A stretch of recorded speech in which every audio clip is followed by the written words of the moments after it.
Initiative لیا ہے آل جموں کشمیر شیعہ association نے کہ ہم لوگ ایک بلڈ ڈونیشن کیمپ کا انعقاد کریں تاکہ زخمیوں کو اگر خون کی ضرورت ہوگی تو ان تک یہ خون پہنچایا جا سکے۔ اس کے علاوہ بھی ایسوسیشن سے وابستہ تمام مومنین، خاص کر یہ جوان، خاص کر اس علاقے کے مومنین نے جو اس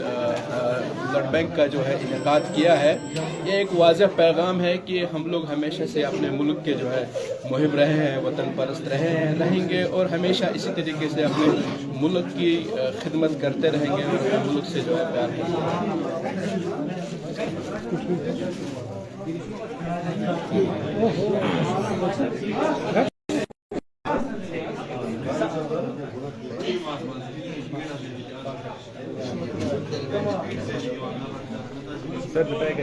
سے ابھی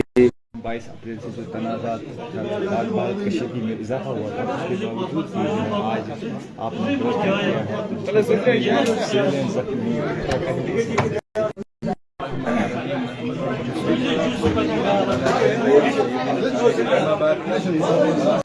اس وقت جو سرحدوں پہ جو ہے کشیدگی چل رہی ہے، حالات خراب ہوئے ہیں جس میں بہت سارے مارے گئے ہیں، زخمی بھی ہوئے ہیں، تو ہم نے سوچا کہ ان زخمیوں کے لیے اس وقت ہم جو بطور وطن پرست ہم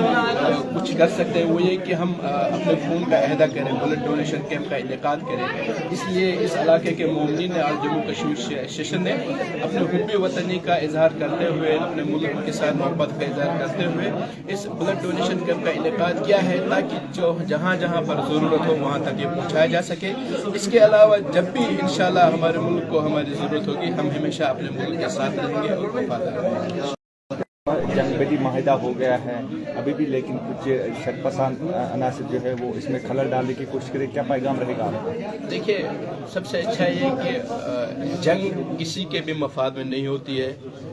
دونوں طرف کے لوگ مارے جاتے ہیں، لیکن چونکہ ہم اپنے ملک میں رہ رہے ہیں، ہمارے ملک کے لیے بھی امن ضروری ہے۔ سرحدوں کے میں خاص کر رہنے والے لوگ جو بھیگر ہوئے ہیں، جو مارے گئے ہیں، تو ہم یہی کہیں گے کہ امن رہے، انشاءاللہ خدا بحق محمد وآل محمد پوری دنیا میں جو ہے امن و امان قائم کرے۔